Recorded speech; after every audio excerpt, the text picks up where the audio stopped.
It was 5 years ago. You just need to get over it. That's what somebody said to me. So let me just remind you. At this time, 5 years ago, I was in lockdown for 2 weeks while my grandmother was dying and I couldn't go visit her because of the COVID restrictions. It was this time 5 years ago where the entire world got locked down and people were dying every single day and their families couldn't go visit them because of the restrictions.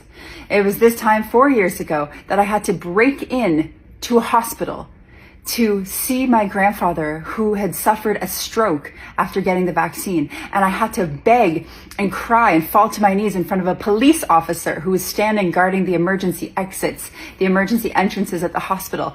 And I broke in there to go see my grandpa because of what had happened. It was at this time, not that long ago, where I had to lie to get into a different hospital because my brother had a near fatal motorcycle accident and I could only pretend to be his one allowed person. I had to pretend to be his girlfriend to go in and see him after he just got out of a coma.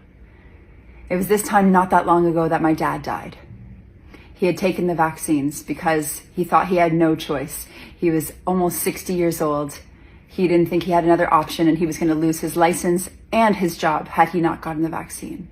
It was this time not that long ago that people were screaming at me in grocery stores and yelling at me in the streets for not wearing a mask. It was this time not that long ago that families were split apart, people hating each other from the same families, where people weren't allowed at the Christmas dinner because they didn't have an experimental vaccine injected into their bodies. Do you remember? Have you forgotten? Are you one of those people that just like a goldfish, you forget what happens to you yesterday? So while I don't have the same anger in my heart because I had to choose to let that go for my own well-being, I'm never going to get over it. I am never going to forget what happened to us. I cannot.